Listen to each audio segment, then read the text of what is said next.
Kita lanjut bahas spoiler Udon Kyatkum Season 10 episode 4. Oke lah, nggak usah banyak mang-ming-mang, kita langsung masuk aja ke pembahasan.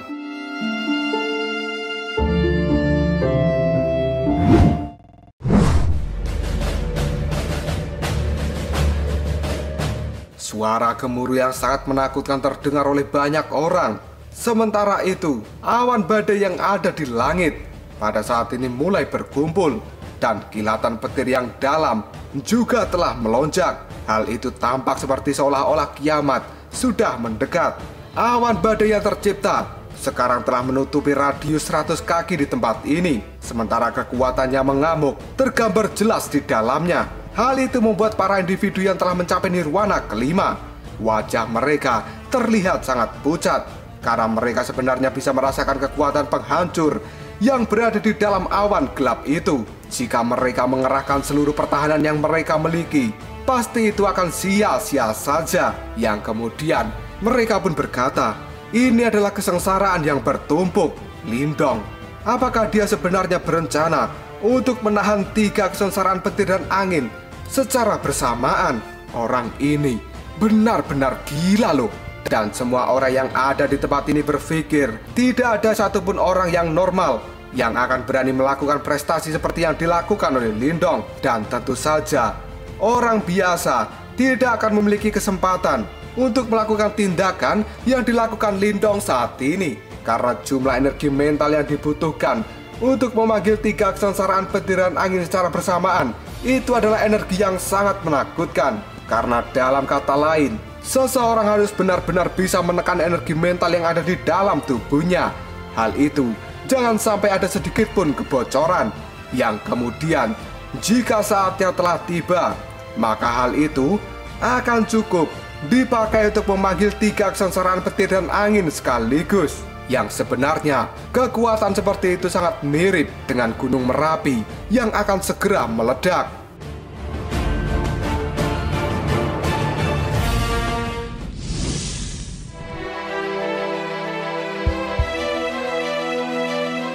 Jika Lindong saat ini mampu menanggung 3 kesengsaraan petir dan angin yang telah ditumpuk, maka energi mental Lindong akan dengan cepat melambung tinggi, sehingga dia akan segera mencapai tingkat master simbol surgawi keempat. Tapi jika sampai Lindong gagal, maka tubuhnya akan diledakkan menjadi debu oleh kesengsaraan petir dan angin. Karena kekuatan penghancur dari kesengsaraan yang ditumpuk itu sebenarnya berkali-kali lipat lebih mengerikan daripada kesengsaraan biasa. Para ahli dari wilayah Suan Barat yang menyaksikan hal ini, mereka pun segera mengatakan, bocah itu apakah kepalanya sudah terbentur dengan keras? Karena pada saat ini para ahli dari wilayah Suan Barat, ekspresi di wajah mereka berubah menjadi sangat aneh, karena mereka bisa merasakan fluktuasi energi yang sangat mengerikan dari dalam awan badai, dan mereka tidak tahu sebenarnya apa yang telah direncanakan oleh Lindong. Di sisi lain, dengan munculnya awan badai ini, tidak ada satupun orang yang berani mendekati Lindong untuk melakukan serangan.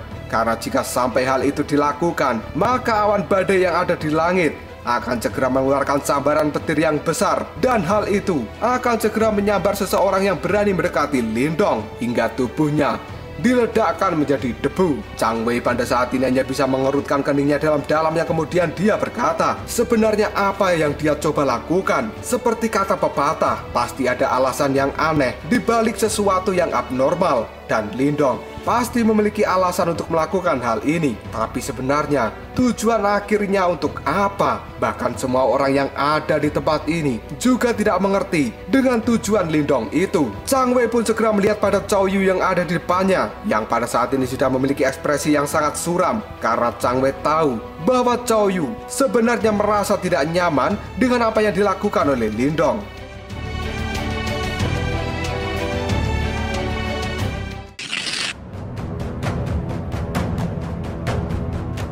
Tidak lama setelah itu, Chang Wei pun mulai berkata, kakak Chow Yu, haruskah kita melihat dan juga menunggu untuk saat ini? Awan badai yang ada di langit terlalu menakutkan. Bocah itu pasti tidak akan bisa menerima kesengsaraan dengan kekuatannya. Jika kita menyerang dengan tergesa-gesa, mungkin saja kita saat ini akan tertipu. Karena dia mungkin mencoba menggunakan semacam taktik untuk sengaja membuat kita menyerang dirinya. sehingga hal itu akan dia gunakan untuk membantu melawan kesengsaraan petir dan angin. Di saat itu juga, secara tidak langsung bocah itu mendapatkan keuntungan dari serangan yang kita lakukan. Mendengar kata-kata yang diucapkan oleh Chang Wei, mata dari Cao Yu segera menyipit. Tatapan matanya terlihat sangat tajam ke arah Lindong, yang pada saat ini Lindong sendiri masih menutup matanya. Tampak dia seolah-olah sedang membuat persiapan untuk menerima kesengsaraan yang akan segera menghampirinya. Di dalam hati Cao Yu merasa bahwa apa yang dikatakan oleh Chang Wei memang merupakan rencana yang cukup bijaksana. Dan sebenarnya di dalam hati Cao Yu sendiri, dia merasa gelisah ketika memikirkan apa yang akan segera dilakukan oleh Lindong. Yang tiba-tiba saja Cao Yu pun berkata, "Aku sudah tidak bisa menunggu lebih lama lagi." Setelah mengatakan hal itu, Cao Yu pun segera mengambil langkah maju. Tangannya kemudian mulai membentuk segel dengan kecepatan kilat. Yang kemudian Cao Yu pun berkata, "Formasi penyegel surga, aktifkan simbol penguncian surga." Setelah Cao Yu mengatakan hal itu, riak energi yang sangat mengejutkan mulai keluar dari dalam tubuhnya, dan seluruh ruangan ini dengan cepat menjadi terdistorsi. Tidak lama kemudian, muncullah banyak garis retakan yang saat ini telah berubah menjadi rantai cahaya hitam besar yang segera melesat ke arah Lindong dengan membawa energi penghancur yang mengerikan. Rantai cahaya hitam itu sendiri saling bersilangan di langit dan dengan cepat berubah menjadi simbol hitam, yang pada akhirnya simbol hitam itu sekarang telah menyelimuti seluruh tubuh Lindong dari segala arah. Dan aura yang sangat menakutkan juga terpancar dari simbol hitam. Merasakan hal ini, mata Lindong yang tertutup tiba-tiba saja terbuka, yang kemudian Lindong sedikit tersenyum sambil berkata, "Saatnya telah tiba."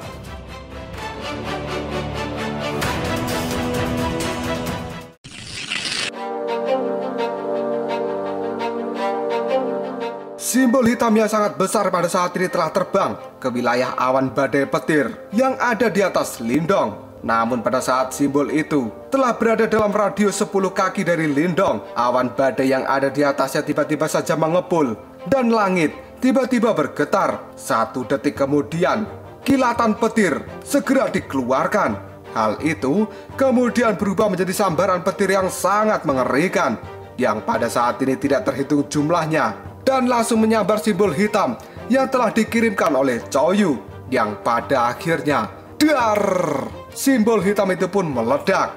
Bahkan tubuh dari Cao Yu sendiri pada saat ini tersentak dan dia segera mundur ke belakang. Setelah itu, Cao Yu pun berteriak dengan keras dari dalam mulutnya, karena dengan hancurnya simbol hitam yang dia kirimkan, maka secara tidak langsung tubuh dari Cao Yu juga akan terkena efek negatifnya. Wajahnya sendiri pada saat ini menjadi sangat gelap dan juga lebih serius. Yang kemudian Cao Yu berteriak pada Lindong untuk benar-benar memanggil 3 kesengsaraan yang telah kau susun. Hal ini merupakan taktik yang sangat brilian. Tapi apakah kamu tidak takut bahwa sebenarnya kamu tidak akan mampu menghadapi makhluk mengerikan yang telah kamu panggil ini? Mendengar kata-kata yang diucapkan oleh Cao Yu, Lindong hanya bisa tersenyum dengan aneh. Yang kemudian Lindong menjawab perkataan Cao Yu dengan nada yang lembut. "Aku tidak perlu berurusan dengan kesengsaraan petir dan angin, karena kekuatan itu akan digunakan untuk menghabisimu." Pupil mata dari Cao Yu segera menyusut ketika dia mendengarkan apa yang diucapkan oleh Lindong. Yang kemudian Cao Yu pun mengatakan, "Sungguh orang sombong yang tidak tahu malu. Aku tidak percaya bahwa awan badai itu akan menyerang diriku. Karena pada saat ini, orang yang menghadapi ujian adalah dirimu, dan itu bukan aku." Mendengar hal itu, Lindong hanya bisa tersenyum dengan lebar. Dia segera mengangkat kepalanya dan melihat awan badai yang ada di atasnya, yang pada saat ini telah membentang beberapa ratus kaki, saat kedua tangan dari Lindong perlahan menyebar. Tidak lama setelah itu, tiba-tiba saja cahaya hitam segera keluar dari dalam tubuh Lindong, yang kemudian berubah menjadi lubang hitam raksasa yang sekarang telah berada di atas kepala Lindong.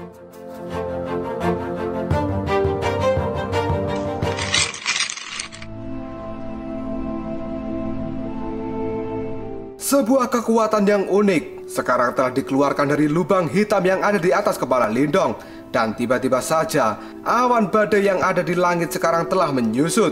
1 detik kemudian, awan badai mulai bergetar, dan petir-petir yang sangat besar tidak terhitung jumlahnya sekali lagi turun. Tapi kali ini, target mereka adalah Lindong. Ketika Lindong melihat petir mengerikan yang akan segera mengenai tubuhnya, Lindong kembali merentangkan tangan, dan dia bergumam dengan pelan, kekuatan pelahap. Setelah itu, lubang hitam besar yang ada di atas kepala Lindong mulai berputar dengan kecepatan yang sangat menakutkan. Hal itu membentuk gelombang gaya tarik yang pada saat ini segera menelan petir yang sebenarnya akan menyambar tubuh Lindong. Tidak lama setelah itu, petir yang tidak terhitung jumlahnya benar-benar telah mengalir ke dalam lubang hitam.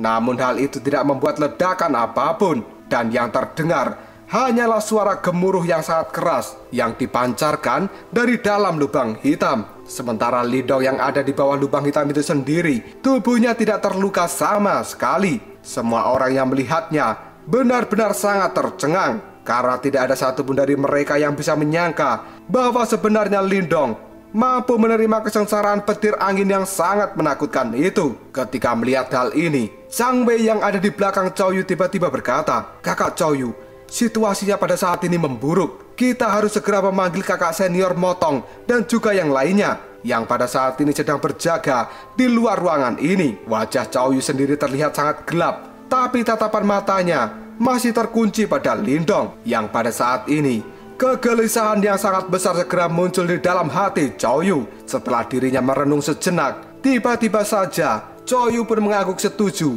dengan apa yang dikatakan oleh Zhang Wei.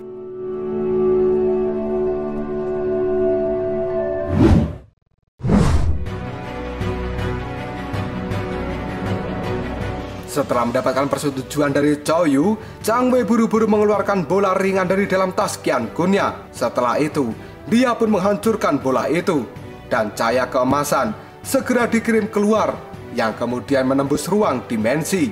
Setelah itu, tatapan mata dari Zhang Wei segera melihat ke arah Lindong ketika cahaya keemasannya telah menghilang. Yang kemudian Zhang Wei pun berkata, "Bocah sialan, begitu kelompok dari kakak senior Motong telah masuk ke tempat ini, maka hanya kematian yang akan menunggumu. Bahkan jika kamu benar-benar berhasil menghadapi kesengsaraan petir dan angin itu." Cerita kemudian berpindah ke wilayah spasial hitam di luar ranah medan perang kuno. Jika seseorang ingin memasuki wilayah Suan Timur, maka orang itu harus segera keluar dari spasial hitam. Pada saat ini, terlihatlah 10 sosok yang sedang duduk di dalam kegelapan. Tubuh mereka mengeluarkan energi yang sangat mengerikan. Bahkan riak energi dari dalam tubuh mereka sebenarnya lebih kuat dari kelompok Cao Yu. Salah satu di antara mereka kemudian menangkap cahaya keemasan yang tiba-tiba saja meluncur ke arahnya. Dan kemudian orang itu pun berkata, "Kakak Motong, sepertinya Cao Yu dan juga yang lainnya sekarang telah mengalami masalah." Mendengar hal itu, sosok kurus yang duduk di barisan paling depan, yang matanya dari tadi tertutup, tiba-tiba saja segera membuka matanya. Dia pun mengernyitkan dahi, yang kemudian dia berkata, "Kita harus menjaga tempat ini, dan tidak boleh ada satu kesalahan apapun." Setelah mengatakan hal itu, tiba-tiba saja seseorang yang bernama Motong terdiam sejenak. Dia kemudian menggelengkan kepalanya, dan selanjutnya dia pun berkata, "Ya sudah, aku akan pergi, dan sisanya tetap berjaga di tempat ini." Setelah mengatakan hal ini, seseorang yang dipanggil dengan nama Motong, dia segera berdiri. Namun pada saat dia akan melangkahkan kaki, pupil matanya tiba-tiba saja menyusut. Dia kemudian menoleh pada seberkas cahaya yang tiba-tiba muncul dari dalam kegelapan. Dan hal itu membawa aura yang tajam, seperti akan segera merobek ruangan ini. Di tepi tempat cahaya yang telah merobek ruangan ini, sekarang telah muncul beberapa sosok yang dipimpin oleh seorang wanita yang anggun. Yang kemudian wanita itu pun berkata, "Motong, kamu telah jauh-jauh menempuh jarak dari wilayah Suan Barat sampai ke tempat ini, dan kita orang-orang dari wilayah Suan Timur setidaknya harus segera melakukan tugas sebagai tuan rumah." Ekspresi Motong segera berubah, yang pada saat ini menjadi terlihat sangat serius. Matanya mengandung ketakutan yang tidak bisa disembunyikan. Setelah dia melihat sosok wanita yang ada di hadapannya, yang kemudian Motong pun berkata, "Ling Qingsu, aku tidak menyangka bahwa sebenarnya kamu juga akan dikirimkan ke tempat ini."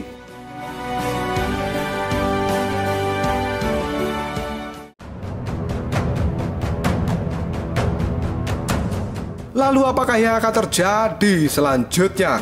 Apakah kekuatan dari kelompok Motong saat ini bisa menghadapi kekuatan dari kelompok Ling Qingsu? Jika kalian penasaran, tunggu aja jawabannya di next video. Ngobrol Sob.